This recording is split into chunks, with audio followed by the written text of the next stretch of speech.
Actually, I think are they still up there at the top? I'm having trouble seeing them here, but that's okay. We're joined by a couple of the team members from Pelham High School. First of all, tell us your names. Matt. And David. Matt and David from Pelham High School. Not too far of a trip for you guys.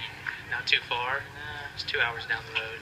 Did you get a chance to talk to a couple of the folks who are here from distant parts of the country as well as maybe internationally? Well, can't really talk to them. They speak a different language, but we tried our best. I mean, we kind of just waved at them, and our jaws dropped when we saw their machines. But yeah, we were able to look around, talk to some people, gave us some pointers. We tried to give them some, so I think it worked out good. So for you guys, what has been the biggest challenge? What has been the biggest obstacle in designing your rover for this year? Getting it to work.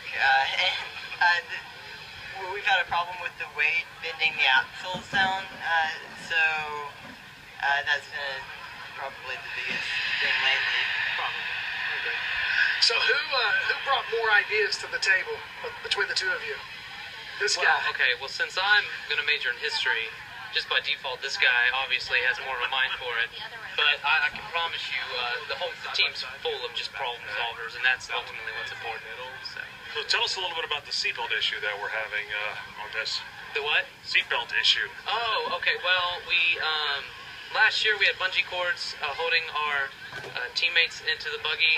Apparently that's not supposed to happen. This is my first year doing it, but we just decided to use all our belts and just make a seatbelt out of that. An actual, like, the belt that you would use to hold up your pants. Yeah, like I'm struggling right now, so I'm just kind of standing in a weird way. So, did you forget this year to add seatbelts? We didn't forget. What would you say, Dave?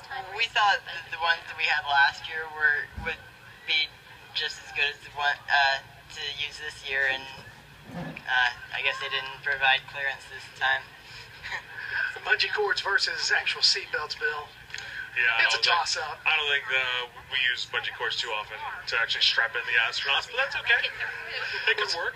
Well, is there anything are there any other unique features about your particular rover? Well, PVC.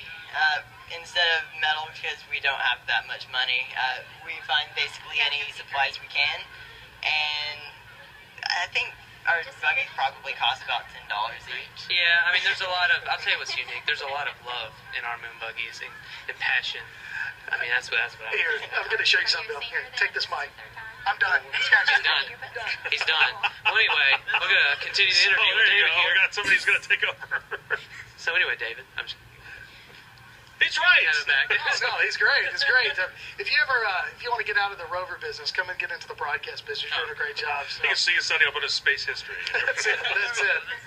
So, all right, well, as a history person, then why did you decide to become a part of this race? I think for me, I'm always looking for things to do. That's why I like reading. I'm gaining something from it. So I thought, well, first off, they told me you get to build practically a car and race it. So, I mean, that's cool to any teenage guy, at least I'm concerned. And then I was just really excited because I'm learning as I'm doing it, you know? I've learned a lot. To be completely honest, I didn't even know what an axle was before I got into moon buggy, and now I know tons and tons and tons of information that I can use in the future. And I think that's how I was last year, because this is my second year on the team. Because I'm probably going into accounting, so I didn't know much about the whole mechanical side, but this has really been great to kind of broaden my knowledge. Sure. Well, as we talked to a couple of the folks from NASA before, remember, NASA is not just engineers. Right. We do have accountants. We do have historians who work with us, especially in this particular, in the public affairs vein, I should say. But yeah, we've got an entire department that there's lots of decimals that need to be shuffled and things when it comes to purchasing the many parts that we use to build the different rockets. So you think you might see yourself working for NASA someday? It's entirely possible. Well, I mean, if NASA has enough funding for me, I'm kidding. It's going to be fine. I'm excited. You need to talk to him about that. Let's talk to him about. That's why we need the accountant. No, sure, why not? I'm open to anything. Well, guys, we're glad that you took that first step by coming here today. Thanks very much. We're going to let you cheer on your team. Teams from Pelham High School, just down the road in Pelham. We'll talk to you guys tomorrow. See what changes you had to make to your buggy, and if they were okay with the literal belts. To use as seat belts. Thank you guys so much. Best of luck to you, and I know you guys are going to continue to do well. Best of luck to you. Thanks a lot, guys. So where is Pelham High School right now on the